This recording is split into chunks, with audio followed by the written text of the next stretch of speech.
Rieccoci insieme. Allora vi presento subito il nostro interlocutore, il nostro ospite con noi collegato. Ben ritrovato Massimo Cestaro della segreteria regionale dello SPCGIL del Veneto. Grazie di essere con noi. Grazie, buona giornata anche a voi. Allora, tema ai noi arduo, però bisogna in qualche modo digerirlo, comprenderlo bene, non è così facile per un addetti ai lavori. Parliamo di inflazione da un lato, rivalutazione di quelle pensioni che l'hanno avuta come in che termini e anche il punto di vista sindacale e le azioni che possono essere intraprese se poi pensate che potranno sortire un effetto. Allora, innanzitutto un'inflazione crescente che abbatte il potere d'acquisto delle pensioni, questo è un dato di fatto. La rivalutazione 2023 com'è? Come sarà? Come la vedranno i pensionati? Allora, la rivalutazione 2023 l'abbiamo, diciamo, incamerata, nel senso che l'aumento c'è stato per le pensioni fino a 4 volte il minimo, cioè fino a 2.100 euro lordi, e c'è stato appunto l'incremento del 7,3%. Con un sistema che abbiamo fortemente criticato perché per le pensioni superiori a quella cifra l'incremento è ridotto, e stiamo parlando di pensioni non ricchissime, stiamo parlando di quelle pensioni che riguardano mediamente i lavoratori che hanno svolto attività professionali di media rilevanza, penso insegnanti, operai specializzati, insomma impiegati. Quindi stiamo parlando di non le pensioni dei nababbi, stiamo parlando delle pensioni normali. Queste pensioni cosiddette normali non hanno avuto la piena rivalutazione del 7,3%, ma hanno avuto mediamente una rivalutazione della metà, e quindi attorno al 3,5-4%. A fronte di che cosa? A fronte di una inflazione che, come diciamo, è abbastanza evidente, insomma, basta guardare dei semplici dati Istat, ma insomma, al di là dei dati Istat, basta semplicemente andare a fare la spesa e si vede che l'inflazione, il carrello della spesa cosiddetto, ha un'inflazione che oscilla tra l'11 e il 12%. Quindi già chi ha avuto la rivalutazione piena, e cioè le pensioni fino a 2.100 euro lorde, che hanno avuto appunto la rivalutazione integrale, cioè il 7,3%, neppure queste riescono a coprire il dato dell'inflazione. Figuriamoci le pensioni che sono appena un po' più alte, che non hanno avuto la rivalutazione integrale e che tuttavia anch'esse si trovano, quei pensionati, quelle pensionati, a dover fare la spesa come tutti ed avere un aumento del costo, appunto diciamo il costo della vita, che oscilla tra l'11 e il 12%. Questo è un punto che la dice lunga sul fatto che la manovra che ha fatto il governo, lo ripetiamo, in controtendenza rispetto a quello che aveva fatto il governo Draghi, che invece aveva previsto una rivalutazione, diciamo, più estesa anche per le pensioni, non solo per le pensioni basse, ma anche per le pensioni medie, e che invece appunto nottetempo il governo Meloni ha modificato radicalmente la norma che prevede appunto la rivalutazione. E questa è una cosa preoccupante, perché il dato inflattivo non sembra diminuire, diminuiscono o parrebbero diminuire sensibilmente i costi energetici, ma anche lì provando da vedere, ma l'effetto sulla spesa degli italiani effettivamente è pesantissimo e lo sarà purtroppo.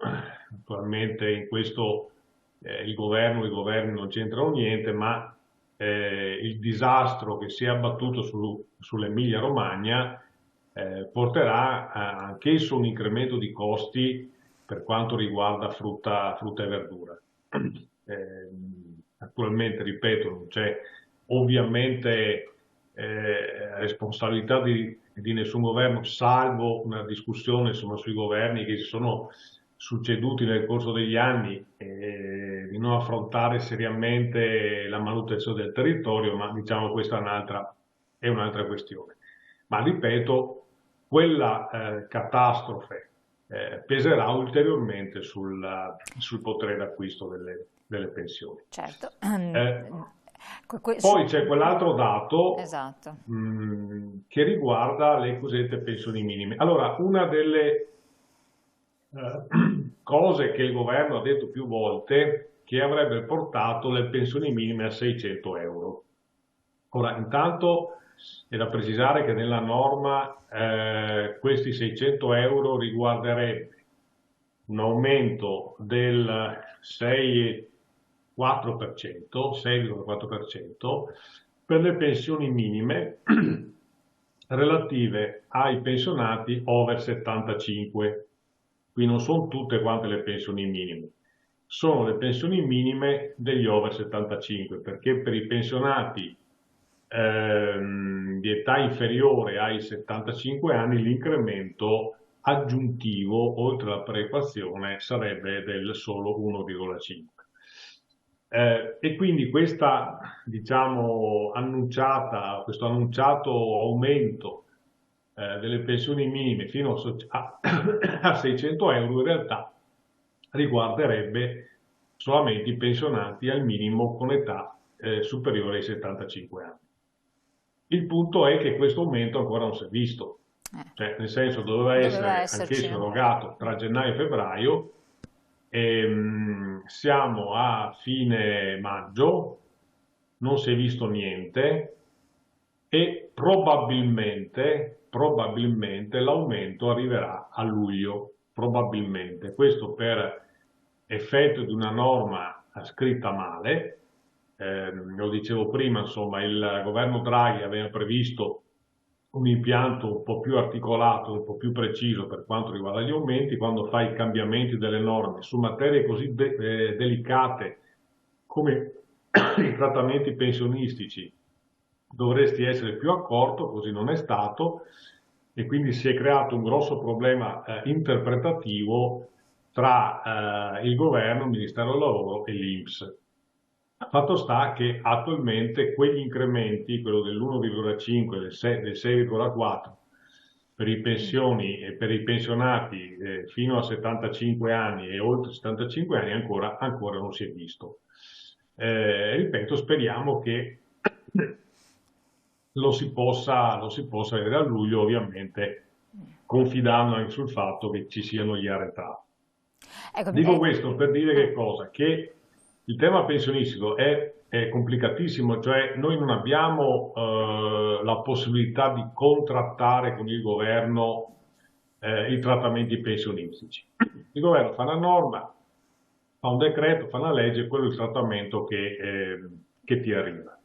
E siamo preoccupati per il prossimo anno, perché l'inflazione tende a ridursi un po', ma non tantissimo, e quindi bisogna capire cosa succede nel 2024. Ricordo che il governo Draghi aveva anticipato a fine anno gli aumenti che poi sarebbero scattati all'inizio dell'anno successivo. Ecco, io non so se a fronte di questo dato inflattivo così pesante questo governo vorrà provvedere in maniera analoga. Non lo sappiamo e quindi aspetteremo e vedremo di capire che succederà. È come se da un lato, dopo chiedo a voi confermo o meno, perché poi vabbè, bisognerebbe avere forse qualcun altro che ne sa di più, comunque si diceva che l'Europa non avrebbe accettato da noi adeguamenti delle pensioni, innalzamenti delle pensioni, perché appunto non si era opposta a qualsiasi tipo di ritocco in alto delle pensioni. Dall'altro però noi abbiamo in Europa invece, non per le pensioni, però invece per le buste paga degli aumenti che sono stati anche rilevanti, abbiamo visto in Germania, in Francia, eccetera. E da noi l'inflazione è effettivamente galoppante, ma molto più del 10, 8-10% di cui appunto lei citava, perché poi se uno va a vedere i prezzi al supermercato, alcuni prodotti sono quasi raddoppiati, hanno delle cifre veramente impressionanti. Non può essere fatta un'azione da parte del sindacato nei confronti del governo per controllare le filiere? Giustamente lei diceva i prezzi potrebbero aumentare di frutta e verdura. Vabbè, aumenteranno i prezzi dei prodotti che vengono da queste zone colpite, del made in Italy, perché comunque ci sarà, ma i prezzi della frutta che viene dall'estero perché dovrebbe aumentare? Quindi dopo si innescano sempre meccanismi di speculazione nel nostro paese che fanno male alla salute di tutti, perché soprattutto dalle tasche dei più fragili, dei più deboli che non possono permetterselo. Quindi è compito magari delle associazioni di consumatori che devono occuparsi di questo, di segnalare al governo in modo da monitorare per far sì che poi le persone più fragili, che sono i pensionati che vivono con la minima, i lavoratori precari che arrancano magari con figli, possano permettersi di vivere. Visto che non si può comunque aumentare, quello è il tetto della pensione, quello è fissato e magari l'Europa sembra che appunto non sia così felice di vedere che noi aumentiamo le pensioni, no? No, guarda, allora, rispetto all'aumento delle pensioni, anche qua, insomma, bisogna stare attenti, nel senso che in Italia c'è la stragrande maggioranza delle pensioni che sono delle pensioni medie, insomma, e quindi con delle pensioni nette di 1000 euro, 1100 euro, insomma, 6, 700, 1000, 1100 euro, questa è la platea dei pensionati. E poi ci sono le punte, sappiamo che ci sono pensioni da 5, 6, 10 mila euro al mese, ma sono dei numeri veramente molto, molto, molto piccoli. Anche su questo abbiamo detto più volte, forse non è il caso che la piena rivalutazione riguardi anche le pensioni così importanti. Abbiamo detto, proviamo a capire quali sono, diciamo, i meccanismi di solidarietà che si possono mettere in campo sul sistema previdenziale. Io ricordo che avendo noi ormai il sistema contributivo, cioè una pensione costruita esattamente sui contributi effettivamente versati durante tutta la vita lavorativa, noi abbiamo già da parecchi anni lavoratori giovani e oggi non più tanto giovani che hanno carriere di lavoro discontinue, e cioè periodi di lavoro accompagnati da periodi di non lavoro. È bene che si sappia che la pensione, stando alle norme attuali, viene calcolata esclusivamente sui periodi effettivamente lavorati.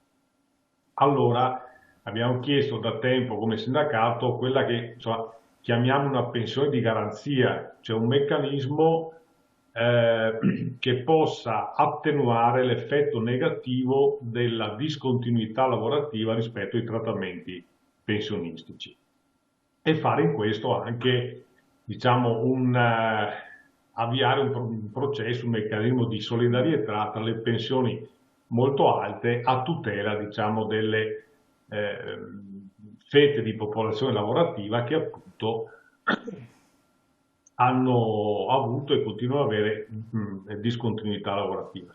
Ma l'altro elemento, diciamo, dove è possibile, per non dire sarebbe obbligatorio avviare un percorso di solidarietà, riguarda per esempio la condizione femminile.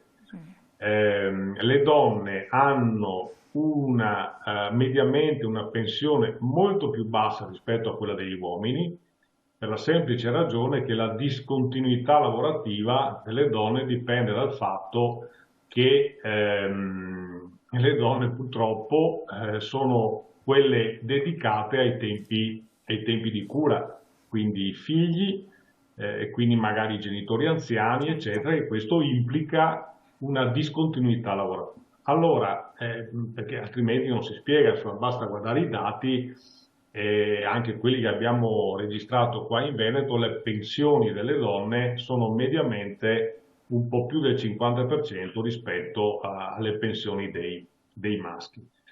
E questo la dice lunga, insomma, no? I tempi di cura non sono considerati ai fini pensionistici. previdenziali. Lo dico per dire che quando noi pensiamo a sistemi solidaristici, li pensiamo tenendo conto appunto delle fasce più deboli, perché essere solidali fra uguali è anche abbastanza semplice, insomma, ecco, invece essere solidali con le fasce più deboli è un pochino più complicato. E da questo punto di vista occorrerebbe un governo attento e capace di fare delle proposte che vadano in questa direzione. Per venire al tema che lei citava, questo dell'inflazione. L'inflazione è una brutta bestia, perché gli adeguamenti sia delle pensioni che dei contratti di lavoro a indici di inflazione così alti sono essi stessi, elementi che determinano a loro volta l'aumento dell'inflazione. Cioè si rischia una spirale che non finisce mai, cioè cresce l'inflazione, a fronte della crescita dell'inflazione crescono i salari, crescono le pensioni, magari teoricamente in misura direttamente proporzionale, e questo determinerebbe una ulteriore crescita dell'inflazione. Allora bisogna stare attenti quando si toccano materie di questo genere. Il compito di un governo sarebbe appunto quello di raffreddare l'inflazione.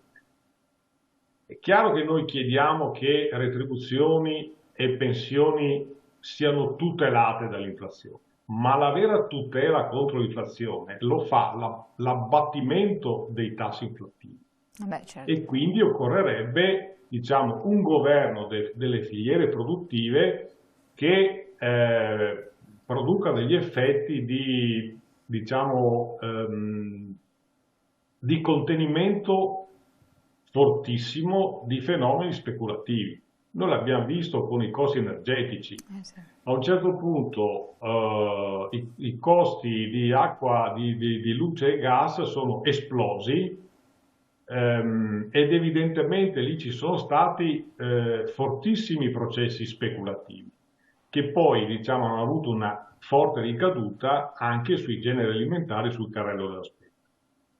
Perché poi succede che quando un bene di consumo aumenta per effetto dell'inflazione, non è che poi quando l'inflazione cala quel prezzo cala, ecco, resta lì, insomma. Quindi la necessità di governare i processi produttivi, le filiere, le importazioni in modo tale da contenere l'inflazione è il compito principale di un governo, perché, lo ripeto, altrimenti si avvia una spirale che non finisce mai.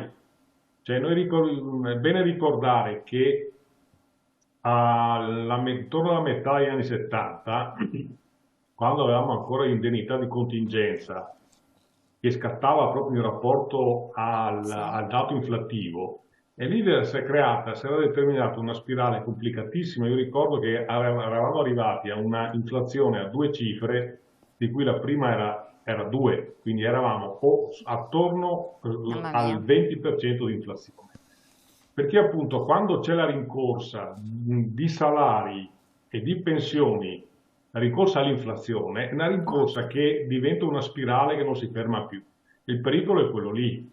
Il pericolo è poi avere pensioni e retribuzioni che non valgono più niente. Infatti, abbiamo esempi di paesi del mondo con inflazioni che sono al 50, 60, 70%, dove le retribuzioni sono carta straccia.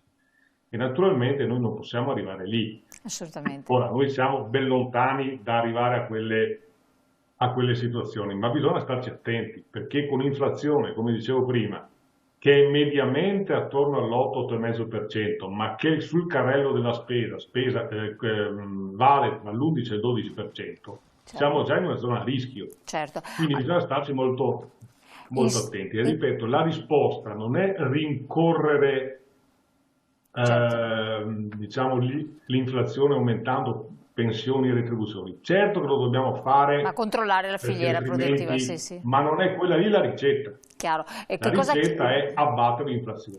Quindi voi in conclusione che cosa chiedete? Vediamo l'ultima slide anche. Intanto proviamo a vedere appunto se come dicevo prima, provare a capire se il governo apre un confronto con le organizzazioni sindacali sul tema previdenziale, riuscire a capire quali sono quegli elementi di solidarietà che devono essere messi in campo. Lo dicevo prima, carriere di lavoro discontinue, lavoro delle donne sono due temi sui quali bisogna provare a fare degli interventi. C'è l'altro tema sulla non autosufficienza, rispetto al quale c'è la norma di legge, aspettiamo i decreti attuativi che però devono essere finanziati, se no quella norma resta appesa, resta vuota. Voi chiedereste anche l'anticipo del conguaglio, vero? Prego? Un anticipo del conguaglio previsto da gennaio 2024, chiedete un anticipo? E appunto la cosa che dicevo prima, il governo Draghi fece un'operazione proprio a fronte di una inflazione abbastanza pesante, fine 2022, inizio 2023, anticipò al 2022 l'incremento che poi sarebbe scattato nel 2023. Vediamo se questo governo avrà l'attenzione per fare un'operazione analoga, fermo restando, come dicevo prima, che la ricetta vera è poi quella di provare a governare e a ridurre il dato inflattivo. Ultima questione: allargare la platea dei beneficiari della 14ª mensilità e aumentarne gli importi. Questo da tempo lo chiedete, poi bisognerà vedere se e come riusciranno a farlo sostanzialmente. Anche questa appunto è una rivendicazione che il sindacato dei pensionati sta portando avanti da anni, ma veramente da tantissimi anni, perché questa può essere una risposta strutturale, perché anche qua quegli aumenti che abbiamo visto prima, peraltro non ancora erogati, sto parlando del 6,4% per gli over 75, sono sempre misure, cioè la logica dei bonus, no? Hai capito? Io ti do un bonus per quest'anno, un altro bonus per l'anno, la politica dei bonus. Ecco, allora, noi vorremmo finirla con questa logica dei bonus ed avere meccanismi strutturali. Aumenta l'inflazione del 2%, bene, le pensioni vengono aumentate dell'X%, non che ogni anno il governo produce una norma per cui cambia la tutela e la difesa delle pensioni rispetto all'inflazione, perché francamente questa cosa sta diventando parecchio fastidiosa. Quindi quello che chiediamo è operazioni strutturali. Chiaro. Massimo Ciastaro, grazie mille del suo intervento, di queste spiegazioni, il tempo è letteralmente volato, grazie del contributo anche dello speech CGIL del Veneto, buon lavoro, buona serata, intanto buon proseguimento. Grazie a voi, buona serata. Grazie, cari telespettatori, ci vediamo dopo la pubblicità, noi continueremo con le nostre interviste.